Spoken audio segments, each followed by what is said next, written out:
اعوذ باللہ من الشیطان الرجیم بسم اللہ الرحمن الرحیم السلام علیکم ورحمۃ اللہ وبرکاتہ۔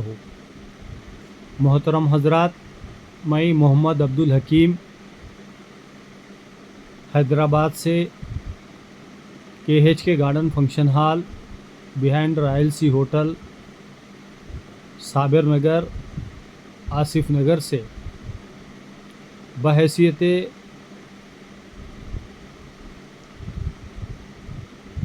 ہانریبل AIMIM چیف بھارت رتنا نقیب ملت علی جناب الحاج بیرسٹر اسد الدین اویسی صاحب سینئر پارلیمنٹیرین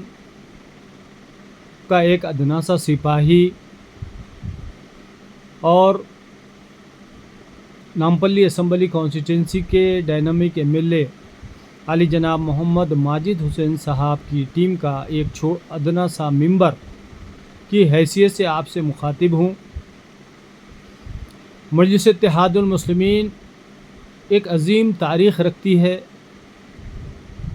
مجلس اتحاد المسلمین راتوں رات جو ہے ترقی نہیں کری، بلکہ بہت سارے ظلموں کو سہتے ہوئے اور بہت سارے ظالموں کا مقابلہ کرتے ہوئے 1958 میں جب افراتفری کا ماحول تھا حیدرآباد دکن کے اندر، پولیس ایکشن کے بعد مسلمان لوگ گھر سے باہر نکلنے کے لیے ڈرتے تھے، نماز کے لیے مسجد کو جانے کے لیے ڈرتے تھے۔ اس وقت مجلس اتحاد المسلمین، جو اس سے پہلے مملکت مجلس اتحاد المسلمین تھی، اس کے جو صدر تھے، وہ صدر جو ہے یہاں سے چلے گئے۔ جاتے جاتے اس وقت حیدرآباد دکن کے مشہور شخصیات کو، دانشور حضرات کو، ذمہ دار حضرات کو یہ پیشکش کی کہ یہ مجلس اتحاد المسلمین کی صدارت کو قبول کرے، لیکن آپ جانتے ہیں کہ بیرسٹر اسد الدین اویسی صاحب کے دادا فخر ملت مولوی عبدالواحد اویسی صاحب جو ایڈوکیٹ تھے، انہوں نے اس کو قبول کیا اور مجلس اتحاد المسلمین کو آل انڈیا مجلس اتحاد المسلمین کے نام سے جو ہے اپنی جد و جہد کا آغاز کیا۔ اور اس وقت انہوں نے لوگوں کا حوصلہ بڑھایا، جگہ جگہ جلسے رکھے، جلسوں میں کوئی شریک نہیں ہوتا تھا حکومت کی ڈر سے، اور حکومت نے مرحوم فخر ملت عبدالواحد اویسی صاحب رحمۃ اللہ علیہ کو یہ پیشکش کی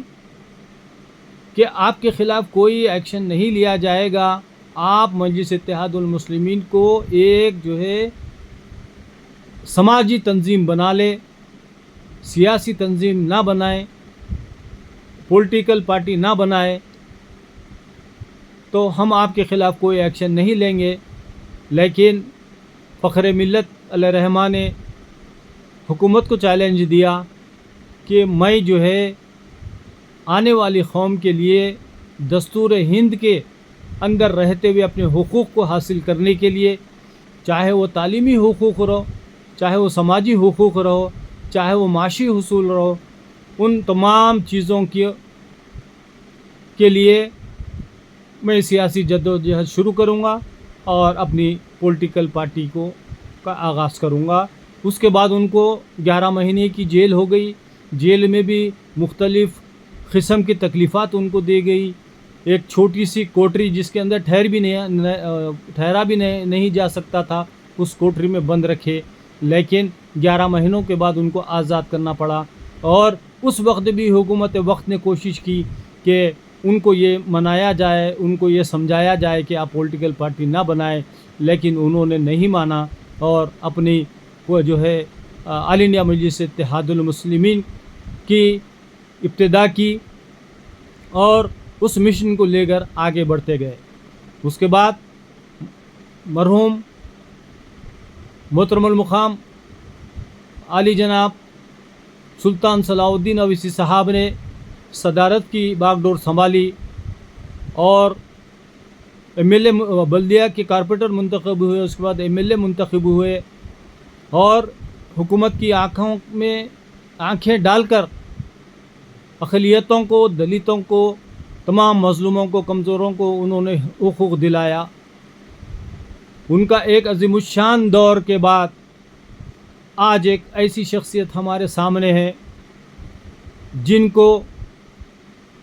सारी दुनिया जानती है कि वो उनको भारत रत्न का एवार्ड भी दिया गया, वो सीनियर पार्लियामेंटेरियन भी है और अपनी अनथिक मेहनत के ज़रिए पार्टी को ऑल इंडिया जो के लेवल के ऊपर पहुंचा दिया है। ऑल इंडिया मजलिस इत्तेहादुल मुस्लिमीन को इतनी ज़्यादा गुनागो मसरूफियात के बावजूद भी वो जो वक्त देते हैं, अपनी पार्टी के लिए काम करते हैं, सारे हिंदुस्तान की रियासतों में, ज़िलों में जो है जाते हैं और पब्लिक मीटिंग्स करते हैं और ये शऊर पैदा करते हैं कि अगर हमारे पास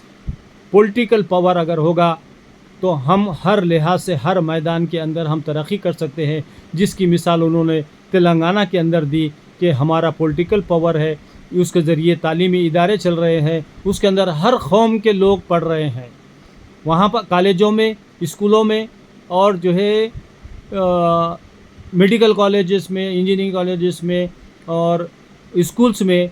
वहाँ हिंदू, मुसलमान, सिख, ईसाई नहीं देखा जाता, बल्कि उनको तालीम दी जाती है बहैसियत हिंदुस्तानी। मजलिस इत्तेहादुल मुस्लिमीन का मंशा व मकसद यही है कि हर हिंदुस्तानी को उसका दस्तूरी हक़ जो है वसूल हो, हासिल हो, चाहे वो तालीमी मैदान हो, चाहे वो माशी मैदान हो, चाहे समाजी मैदान हो। हर मैदान के अंदर दस्तूर हिंद ने, कॉन्स्टिट्यूशन ऑफ इंडिया ने जो सहूलतें फ़राहम की है वो हासिल हो, उसके लिए सियासी पावर की बहुत बेहद ज़रूरत है। मैं अब आने वाले इलेक्शन में 2027 में उत्तर प्रदेश जो भारत की सबसे बड़ी रियासत है उसके अंदर इलेक्शन होने जा रहा है, तो आप लोग जो है आप और हम मिलकर नक़ीब मिल्लत आली जनाब अलहाज बैरिस्टर असदुद्दीन अवैसी साहब का साथ देंगे, उनकी बात पे अमल करेंगे, क्योंकि हमने मुख्तलिफ़ पार्टियों के ज़रिए हमने आज तक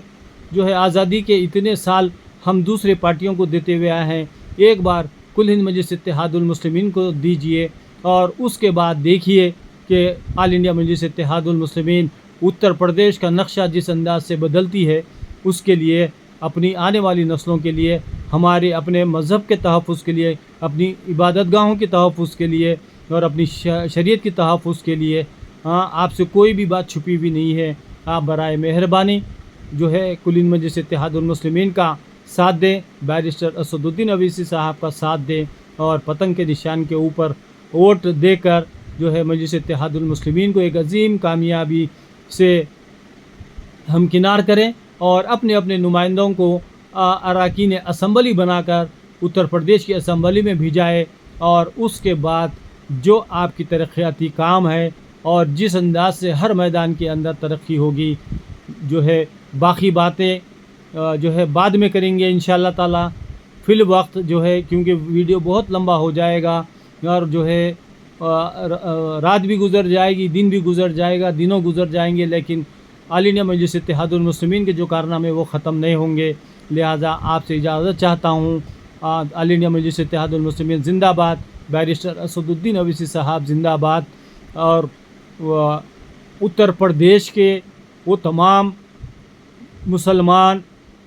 गरीब, कमज़ोर, मज़लूम, अक़लियत, आदिवासी, क़बाइली और पसमानदा तबक़ात को जो है दिल की गहराइयों से सलाम। उन लोगों को जो है मुझे यकीन है कि वो तमाम लोग मजलिस इत्तेहादुल मुस्लिमीन का साथ देंगे और मजलिस इत्तेहादुल मुस्लिमीन को सियासी ताकत बख्शेंगे। उसके बाद हालात बदलेंगे इंशाअल्लाह। यार ज़िंदा सोबत बाकी। अस्सलामु अलैकुम व रहमतुल्लाहि व बरकातहू।